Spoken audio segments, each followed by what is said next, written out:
Olá, eu sou Rita Inês Petrikowski Peixe, professora de arte do Instituto Federal de Santa Catarina, no campus Itajaí. E a convite dos organizadores deste projeto, o meu amigo Pablo Marquinho e o Voni Petson, eu vou falar para vocês algumas questões relacionadas à arte e natureza. Eu intitulei essa minha fala como Arte e Ecologia, Possibilidades para a Utopia. Então eu começo dizendo que, desde as sociedades ancestrais, a arte possui um caráter coletivo e também um sentido universal. E a arte capacita os seres humanos para a percepção e a compreensão da realidade, atuando como apoio e suporte na transformação dessa existência real, a fim de torná-la mais humana e mais acolhedora para a humanidade. E é por este motivo que, de fato, a sociedade precisa dos artistas. Os artistas que, conscientes da sua função social, se apropriam das ideias e das experiências do seu tempo para representá-las e plasmá-las por meio de distintas formas expressivas. Ao falar sobre a necessidade da arte, este autor que eu uso como suporte dessa minha fala, Ernest Fischer, ele questiona: por que a nossa própria existência não nos basta? Por que nós temos esse desejo de completar a nossa vida incompleta por meio de outras figuras e de outras formas? Esse desejo, essa necessidade que nós temos de ir além de nós mesmos, de transpor os limites da nossa própria existência e de materializar as experiências, as percepções do mundo em arte, tem sido um dos fatores que parece mobilizar o fazer artístico. Os problemas, as dificuldades pelas quais a sociedade está vivendo, as angústias, os sofrimentos, tudo isso geralmente passa pelas mãos e pelas abordagens de um artista. E ainda eu continuo com Fischer, quando ele afirma que para conseguir ser um artista é necessário dominar, controlar e transformar a experiência em memória, a memória em expressão e a matéria em forma. Dar forma àquilo que tira a nossa possibilidade de uma existência mais digna.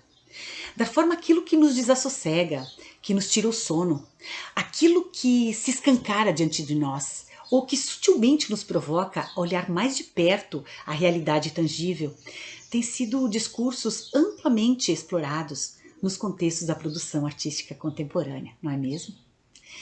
Então, em uma sociedade globalizada em que nós vivemos, contraditória, cujas configurações expõem uma realidade fragmentada e controversa, polarizada, aspectos como as questões climáticas, as questões ecológicas e também as ambientais expressam a emergência das discussões e reabrem o debate de maneira bastante enfática. Outro autor que eu faço uso para a minha fala é este, Ottaviani. E Ottaviani, na página 22 deste livro, A Era do Globalismo, nos diz o seguinte: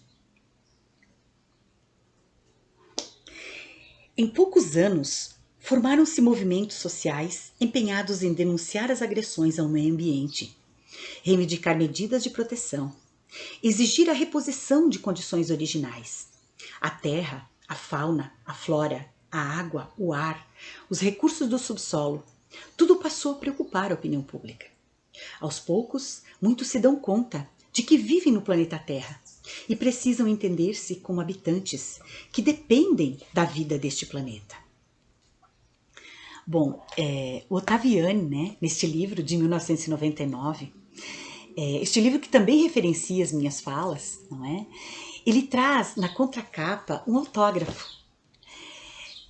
Este autógrafo, que foi registrado em 2011, fala carinhosamente sobre a importância de permanecermos dialogando em várias linguagens, em ciência e em arte, em busca de novas utopias. E é por isso que eu intitulei essa minha fala em Arte e Ecologia, Possibilidades para a Utopia. De lá para cá, esses diálogos, eles têm se intensificado e eles têm suscitado novas percepções diante de um cenário de consumismo desenfreado e também do uso abundante dos nossos bens naturais. Este uso que vem sendo chancelado pela dominação capitalista. E eu recorro para isso, então, à obra de alguns artistas que têm como foco as questões ambientais. As questões ambientais enquanto condição de pensar essa ideia de transformação para além da experiência pessoal, muito mais num sentido assim coletivo de promover reflexões e de mobilizar a sociedade a fim de ampliar os modos de olhar o mundo e também a realidade circundante. Artistas como o arquiteto austríaco Friedrich Hundertwasser, que por meio das suas ações, dos seus escritos em forma de manifestos, revela uma arte que promove de fato a defesa do meio ambiente, que promove a vida e as relações humano-natureza. O Hundertwasser é ainda conhecido como o pintor das 5 peles, e eu as cito aqui para vocês. A primeira seria a epiderme, a segunda pele o vestuário, a terceira a casa do homem, a quarta pele o meio social e a identidade, e por último a quinta o meio global, a ecologia e a humanidade. E o artista então ele nos deixa um legado de lutas em favor do meio ambiente. E ele diz que plantar uma árvore é um ato ecológico, arrancar uma árvore é um ato político. Nessa mesma linha de pensamento, eu trago outros artistas, como o Franz Krageberg. Ele foi escultor, pintor e gravador, e também ele foi fotógrafo. Ele é da Polônia e se naturalizou brasileiro, e ele teve um ativismo ecológico importante. E nesse ativismo ele faz associações com a arte para denunciar os dramas e os crimes ambientais, e revela seu confronto mais profundo em favor do meio ambiente.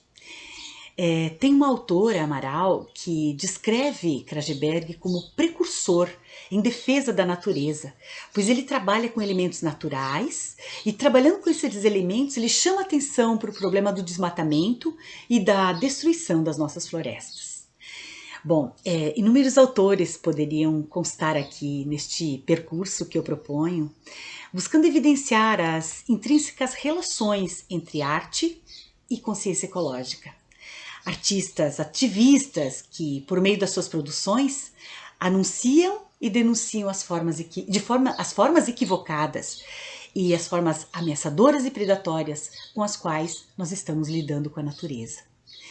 E é imprescindível constar ainda personalidades importantes no cenário artístico como o Ciron Franco, o Vicky Muniz, o Eduardo Cobra e entre outros tantos. E eu quero aqui destacar, dentro dessa minha narrativa, artistas indígenas, como o Jaider Esbel, da etnia Macuxe de Roraima, que ao lado de outros indígenas brasileiros, de diversas etnias, eles têm se destacado para trazer essas relações entre arte e natureza. É o caso, por exemplo, da Dayana Tucano, da Sueli Machacali, do Ira, do Gustavo Caboclo, que estão hoje fazendo parte da 34ª Bienal de São Paulo, né, neste ano de 2021, expondo suas obras e também anunciando e denunciando essas questões ecológicas. Bom, os diálogos que eu aqui estou propondo foram motivados principalmente pela exposição de gravuras Aves em Extinção, e eles vêm enriquecidos por 2 convidados especiais que nos apresentam interfaces com as questões ambientais e nos ajudam a pensar um pouco mais essas relações que eu estou propondo. Como primeira convidada, eu tenho a professora Laura Piori Kremer, ela que é bióloga, doutora em Ecologia e Conservação, e que nos traz, então, uma abordagem que propõe que nós repensemos a relação entre a espécie humana e a biodiversidade no planeta. Então eu convido para fazer uma fala a professora Laura, que muito tem a nos acrescentar a respeito deste assunto. O planeta Terra, ele tem 4,5 bilhões de anos, e a vida nesse planeta começou há muito tempo, cerca de 3,5 bilhões de anos. Neste processo, muitas espécies surgiram e se extinguiram, e efetivamente a extinção é um processo natural. Mas, muito recentemente, quando eu falo muito recentemente, eu estou considerando o tempo geológico, há cerca de 200 mil anos surgiu uma espécie muito peculiar, o humano moderno, que modificaria toda a história da vida na Terra. Nós vivemos um período muito particular da vida na Terra, um período em que apenas uma espécie tem modificado de forma tão significativa o planeta e tem alterado todo o equilíbrio do planeta. Por isso, muitos pesquisadores afirmam que não estamos mais no período geológico do Holoceno, que estamos em um novo período geológico, o Antropoceno. Antropo significa humano, ou seja, seria o período do humano. E essa é uma completa mudança de paradigma, porque antes as populações humanas dependiam e se adaptavam às condições ambientais e climáticas do planeta. E agora as nossas ações são capazes de modificar essas condições. Nesse sentido, a gente passa de sujeito passivo para sujeito ativo na determinação das condições do ambiente. E nossas ações vão determinar a situação que teremos no futuro. E quando eu falo em futuro, é um futuro bem recente. Eu ouso dizer presente. Nosso planeta é um organismo vivo, dinâmico, que possui sistemas e processos que vão se autorregular, mantendo as condições do sistema da forma como a gente conhece. Mas a espécie humana tem ultrapassado diversos limites de exploração, alterando de forma muito significativa alguns fatores, o que tem desequilibrado a autorregulação e resiliência do nosso planeta. E as consequências são o que estamos vendo agora.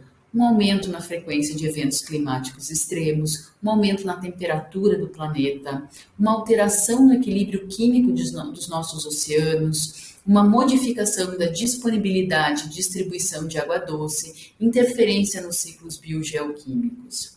E uma outra alteração, uma das grandes alterações que temos causado no planeta, em que estamos ultrapassando essa capacidade do sistema de se autorregular, é justamente a perda de biodiversidade.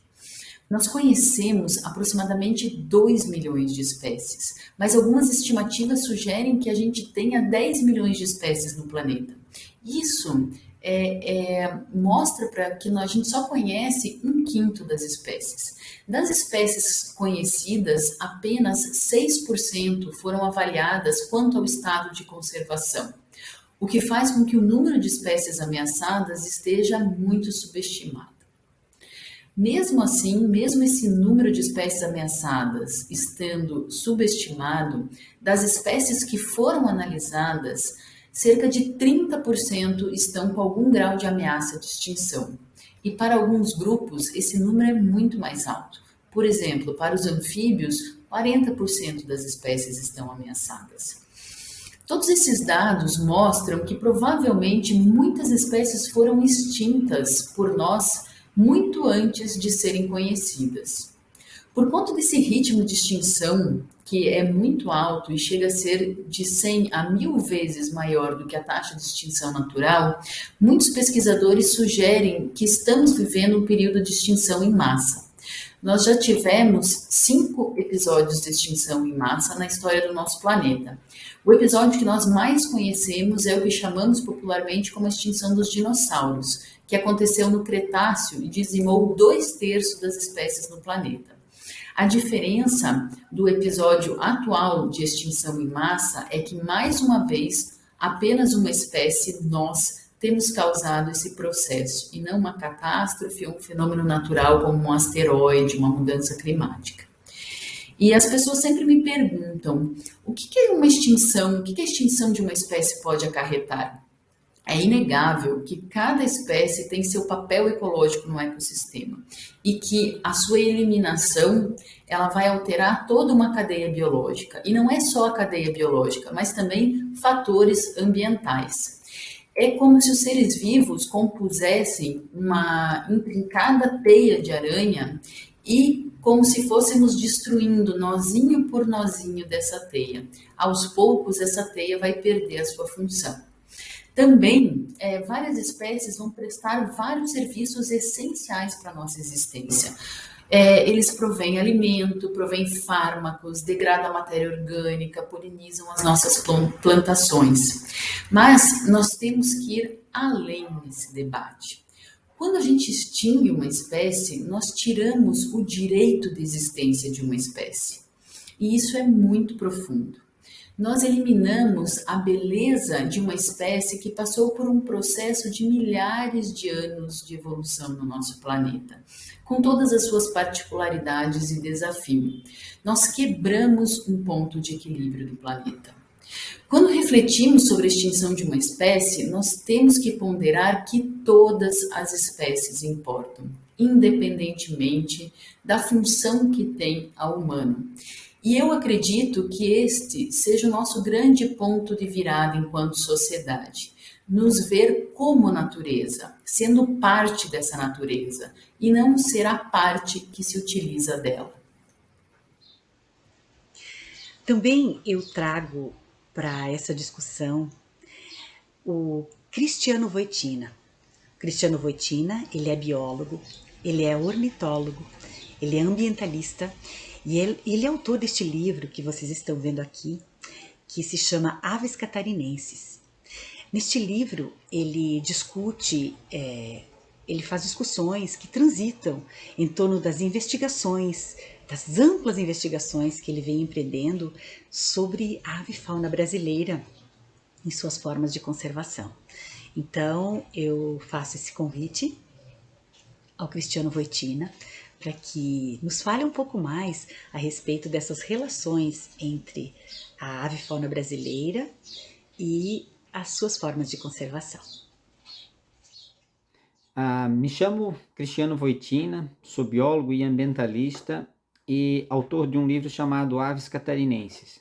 Quando comecei a pesquisar sobre as aves brasileiras, fiquei surpreso, admirado e muito feliz com a quantidade de aves existentes no Brasil. O Brasil é o segundo país do mundo com maior biodiversidade na avifauna, perdendo só para a Colômbia, por 2 espécies. No mundo inteiro existe 10.426 espécies de aves e o Brasil tem 1.919, quer dizer, quase 20% de todas as aves existentes no mundo. Mas é uma questão de tempo para o Brasil aumentar esse número, porque o Brasil é um país continental, onde tem muitas áreas ainda a ser explorada ainda, e o Brasil se acordou agora para pesquisar sobre essas aves existentes no nosso país. Sendo que dessas 1.919, mais de 240 são endêmicas do Brasil, quer dizer, só existem aqui no Brasil mesmo. Então, a sua conservação só depende pelas ações tomadas por nós brasileiros. Infelizmente, muitas espécies de aves sofrem risco de extinção por vários motivos. A degradação do seu ambiente natural, a caça, o tráfico, usados para animais pet. Então, isso vem reduzindo a muitas espécies ao risco de extinção. E vou citar, por exemplo, a águia cinzenta. A águia cinzenta, no mundo inteiro, existe em torno de 2.000 indivíduos. E por que ela está sofrendo risco de extinção? Ela vive em ambientes, campos rupestres, na caatinga, no cerrado, e muito desses biomas vem sendo destruído por conta para lavoura, para pecuária e também pela caça. Muitas pessoas acabam matando uma águia porque ela representa um risco para os animais domésticos.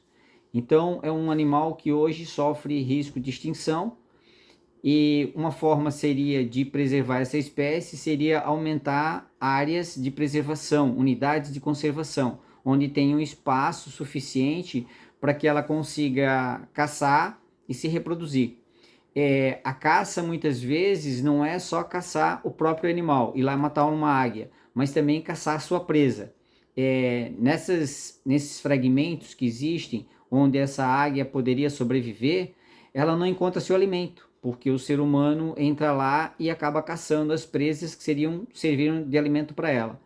Como ela também já foi muito caçada, ela não vai se reproduzir em qualquer local. Ela tem que se reproduzir num local onde ela se sinta segura. E ela é muito exigente quanto a isso. Ela vai construir seu ninho em penhascos, em grandes árvores, mais longe da presença humana, porque ela já sabe que o ser humano põe a sua vida em risco. Então ela tem dificuldade de se alimentar, ela tem dificuldade de achar um ambiente para se reproduzir, e cada vez vai diminuindo mais a quantidade de indivíduos saudáveis para se reproduzir. A quantidade de adultos que estão na sua maturidade sexual vem cada vez diminuindo mais. Também corre o risco também do envenenamento por conta de pesticidas que a gente acaba colocando nas lavouras, que acabam enfraquecendo a longo prazo. Ela se alimenta de um inseto ou de um roedor que está contaminado com algum pesticida, acaba influenciando sim na sua saúde, e ela acaba não conseguindo se reproduzir também. Isso também é um fator muito crítico para várias espécies de aves e de outros animais. Outro motivo que acaba pondo em risco muitos desses rapinantes é o fato da curiosidade. Matar ele para poder pegar ele, para poder observar ele. Hoje estudos mostram na Amazônia uma grande redução da arpia, vítima muitas vezes dessa curiosidade. As pessoas acabam matando ela para poder pegar ela e eu ver de perto esse grande predador, essa magnífica ave. Então eles querem ver de perto. O nativo, o indígena, ele já respeita muito e já conhece ela, então eles não fazem isso. Isso normalmente acaba acontecendo de pessoas que acabam se mudando para morar mais para o norte do país, dentro da floresta amazônica, e acaba encontrando uma arpia dessa, acaba matando ela para poder admirá-la, ou muitas vezes para usar em conversa de bar, simplesmente para se vangloriar do grande feito que fez, que matou uma arpia. Isso, em meus trabalhos de pesquisa, eu acabo encontrando pessoas que eu acabo conversando e entrevistando as pessoas locais onde eu saio a campo, e eu encontro pessoas, principalmente pessoas de mais idade, que eles matavam esses grandes rapinantes porque diziam que ele acabava pondo em risco os seus animais domésticos. E o gavião de penacho, o gavião pato, o uiraçu, que é extremamente ameaçado, uma das aves mais enigmáticas, uma das águias mais enigmáticas do país. O uiraçu, ele sofre muito, ele habitava quase todas as matas no Brasil inteiro, com uma preferência para a floresta ombrófila densa, que ele gosta de caçar abaixo da copa das árvores, e hoje extremamente ameaçado de extinção, muito raro, com poucos registros no Brasil. Mesmo na Amazônia hoje, onde ele se encontra mais restrito, é uma ave muito rara, com poucos registros na floresta atlântica de encosta, na região de São Paulo. Recentemente foi avistado no Rio Grande do Sul, mas até acaba deixando a gente preocupado, porque muitas vezes a gente se questiona quantos indivíduos estão morando naquele fragmento, né? E a preocupação sempre é com a caça do seu alimento, né? Porque eles acabam caçando o alimento dessas aves e ela acaba não conseguindo se desenvolver corretamente e não se reproduzir. Uma grande solução para isso seria as unidades de conservação, mais unidades de conservação, e os corredores biológicos, para que essas aves pudessem passar de um lugar para o outro, e garantindo assim a sua genética, né? Outro motivo que acaba colocando várias espécies na lista vermelha de animais ameaçados de extinção no Brasil é a falta de conhecimento, a falta de estudo sobre os nossos biomas. Um exemplo disso é o macaquinho da várzea. É uma espécie que eu venho estudando bastante, e recentemente descoberta pela ciência. Essa ave foi descoberta na região do rio, nas várzeas do rio Iraí, na região metropolitana de Curitiba. Ele vive nos banhados dessas várzeas e ele é uma espécie que não sai da brenha da vegetação. É uma vegetação que muitas pessoas vão olhar e não vão ver que aquilo ali representa realmente um bioma, né? Acaba entendendo que aquilo é só uma capoeira, só um banhado, e acaba fazendo grandes drenos para secar esses banhados, para transformá-los em lavoura ou pastagem, ou se não, simplesmente para transformar em açude. Então essa falta de conhecimento sobre os seres que vivem nos nossos biomas também é um problema sério para acabar colocando em risco algumas espécies. Esse macaquinho da várzea, ele tem um comportamento quase que como de um ratinho. Ele pouco voa, é de coloração cinza, ele é pequeno, tamanho de uma corroíra, e ele vive exclusivamente nesse bioma desses banhados nas nossas várzeas. Vale lembrar também sobre o tráfico de animais silvestres, que é a terceira maior atividade ilegal do mundo e acaba pondo em risco, sim, várias espécies de se extinguirem do nosso planeta. O Brasil, ele sofre muito com isso para animais pets, muitos desses vendidos para outros países, principalmente a Europa. Os psitacídeos, as araras, os papagaios são muito exportados ilegalmente para esses países. Um tráfico que está acontecendo agora, descoberta recentemente, é o tráfico dos ovos. Eles acabam levando esses ovos presos no seu corpo, as pessoas acabam prendendo esses ovos no seu corpo e eles acabam, as máquinas, os aparelhos para identificar tráficos, que é principalmente de drogas e armas, acaba não reconhecendo esses ovos, acaba não identificando esses ovos. E quando isso acontece, os aeroportos não têm pessoas qualificadas para poder fazer o reconhecimento de que aquilo ali é um ovo de uma espécie rara ou uma espécie silvestre daqui do nosso país. Então eles acabam levando esses ovos principalmente para Portugal, e lá em criatórios que acabam legalizados, eles acabam esquentando essa ave, né? Coloca esse ovo lá para chocar. Quando essa ave nasce, eles acabam anilhando e daí acabam vendendo lá. Então um ovo desse lá pode chegar a custar $10.000, de acordo com a raridade da espécie. Então isso daí acaba sendo um estímulo muito grande para que esse tráfico acabe continuando acontecendo, continua a acontecer isso daí. É algo muito complicado. O papagaio de cara roxa, aqui, que é endêmico aqui do Brasil, que vive no litoral do Rio de Janeiro e do Paraná, ele corre risco de extinção muito por conta disso. As pessoas acabam monitorando onde é que tem os ninhos, que são em oco de árvores, né? E daí vão lá e retiram os ovos para fazer esse tráfico aí, ou se não, acabar esquentando esse pássaro após ele ter nascido em criadores legalizados. E a espécie hoje corre um sério risco de extinção. A sua população vem diminuindo drasticamente.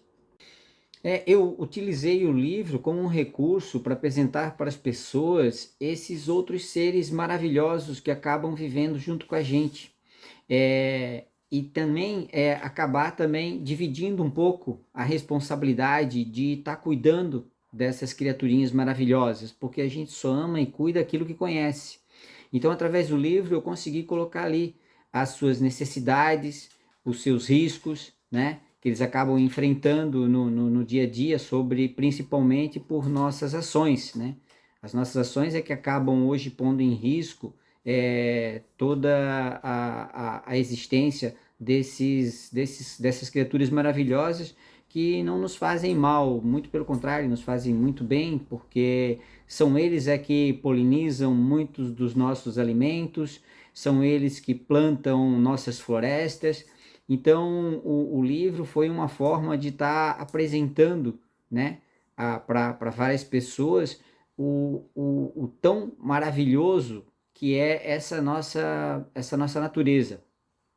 E fomento também bastante o turismo de observação de aves, que vem crescendo bastante no Brasil.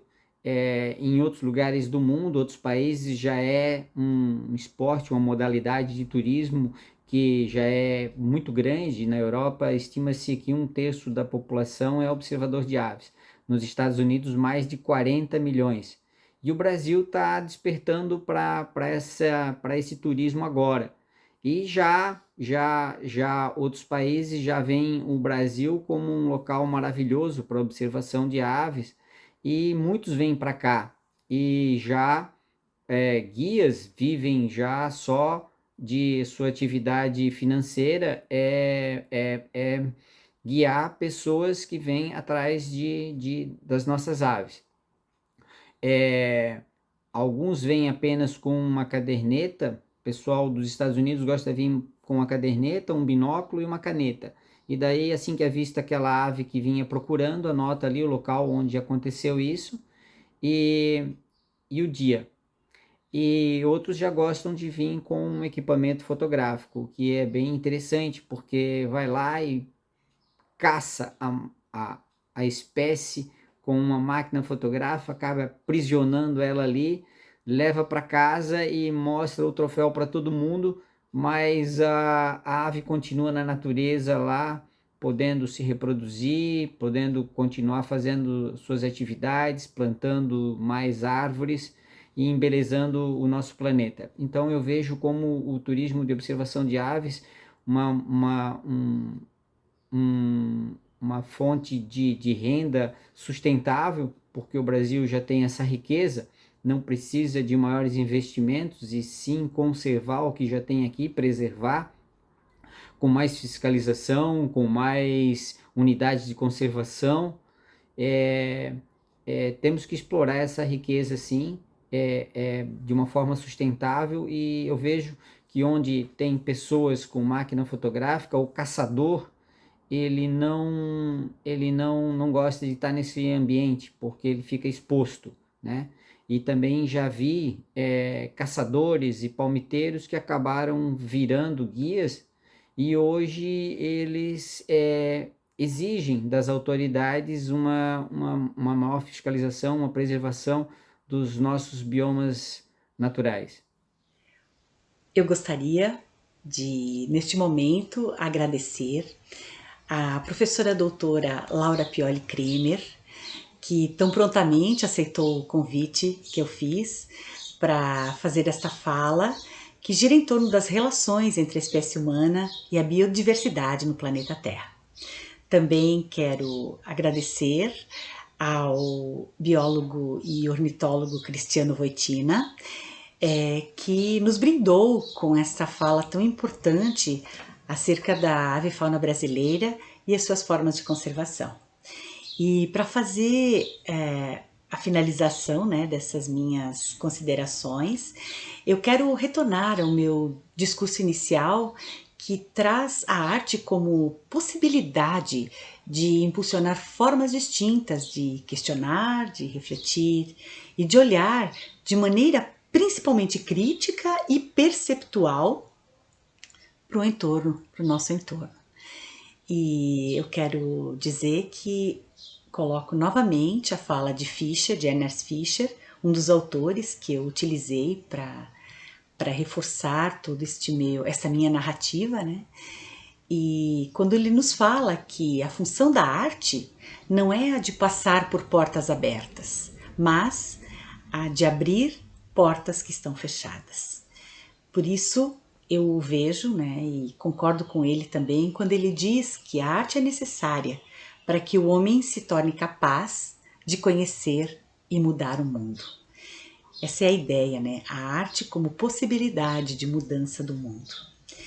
Eu agradeço imensamente a possibilidade de criar essas interlocuções entre a arte, a natureza e vocês que estão aqui assistindo, e a oportunidade também de ter participado deste belíssimo projeto que relaciona as aves em extinção e a gravura.